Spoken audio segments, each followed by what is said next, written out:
I'm going to share 5 mental frameworks that completely change how I function. It'll also completely change how you will function. These aren't theories I read in a book. These are things that I've actually experienced and learned from. Things that I live by, I keep falling back from, and keep coming back to.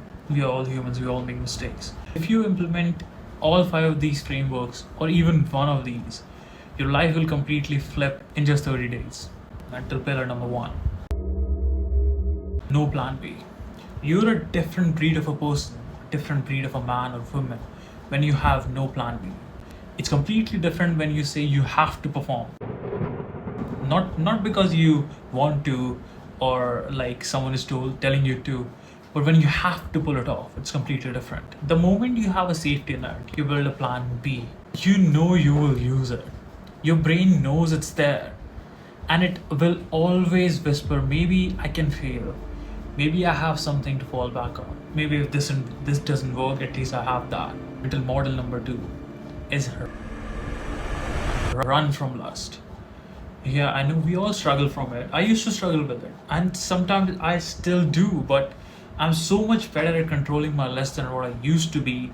It's actually life-changing. Quitting porn did something to me I cannot fully explain. My testosterone shot up, which is the baseline which everyone tells you, yeah, it does. But your focus gets so much sharper. More than that, I finally stopped feeling like I was letting myself down, that I was not living up to my full potential. You know that post-nut clarity, what I'm talking about. Everyone just feels like so depressed, like why am I doing this? What is the purpose of this?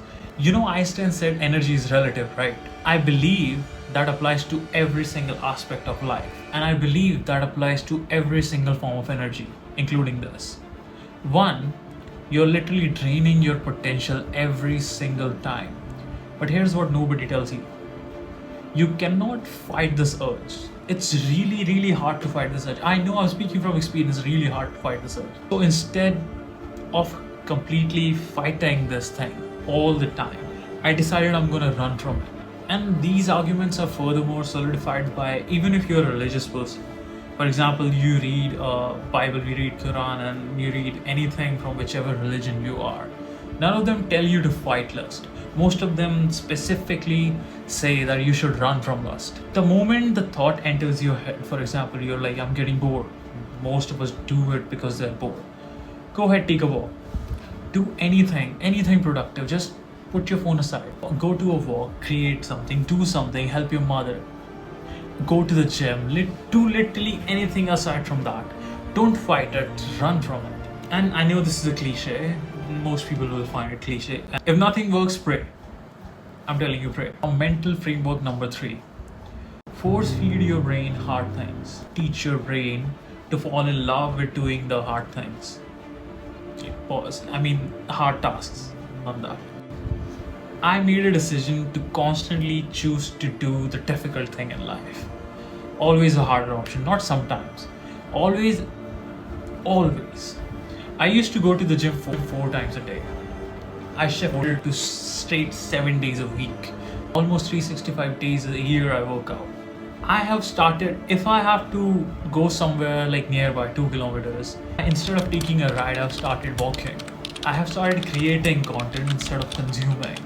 What actually happens when you do this? When you do this consistently, I'll tell you something. First of all, doing all of these things consistently or choosing to do the difficult thing already is putting you above like 95% of the people actually. Because let's be honest, 95% of the people are going to choose to do these things. Nobody's doing the hard thing. Nobody is doing the hard thing.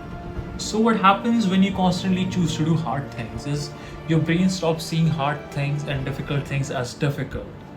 Since you're consistently getting the reps and you're training it to like to do the difficult tasks and difficult things, it is starting to make those processes normal. And when the difficult things get normal, you become comfortable in doing the uncomfortable.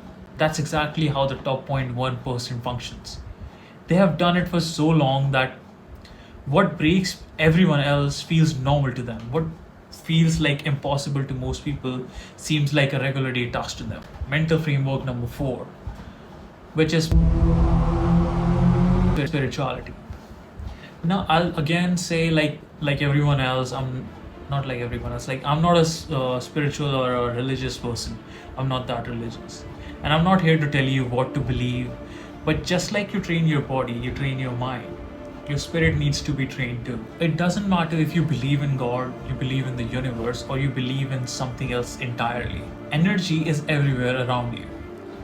Spirituality is basically the cleanliness of negative energy you receive from everyone else around you, or even through the fucking screen, because that's what everyone is consuming these days. When you dedicate yourself to some form of spiritual practice, you gain something that most things, like anything that you think makes you happy or feel peaceful, cannot give the same amount of results or satisfaction.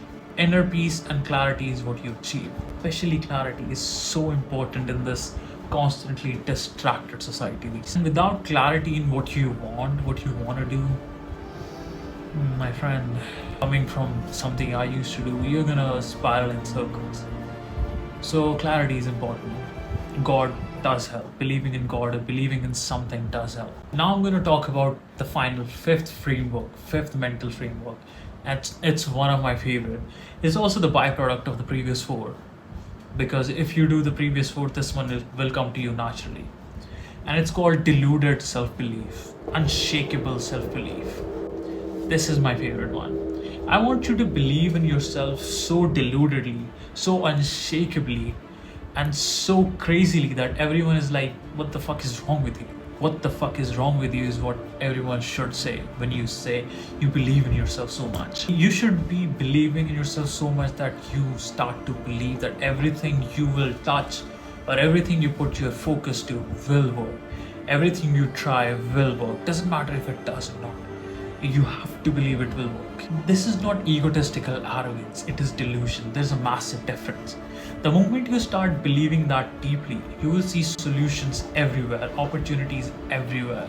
So you'll see that paths are opening up to you because, what do you mean? I see myself as someone who can solve anything, do anything, and get anything he wants, she wants. Here's the thing, this framework only becomes natural when the other four are in place. I'm not saying you can't be deluded in yourself or believe yourself without having those things. But when you have those four frameworks, this self-belief comes from innate. It comes from within. Your mind is going to tell you that it's coming from within. You have confidence and frameworks to back it up with. When you are physically disciplined, spiritually grounded, and running from what drains you, and constantly choosing to do the difficult things in life, deluded self-belief stops being an act. It becomes who you are. And I would like to end this video on the note, I am still a beginner. I follow these frameworks all the time. It's just natural. You're human, right? You fail, then you learn. But every single time I come back to them, my life significantly gets better. I improve. That's all I know. This is from personal experience. If even one of these hit different for you, share this. Share this with someone who needs it, or share it with just yourself. Maybe you can come back to this video in a month or two, maybe 6 months, to see how far you have progressed in life. Subscribe.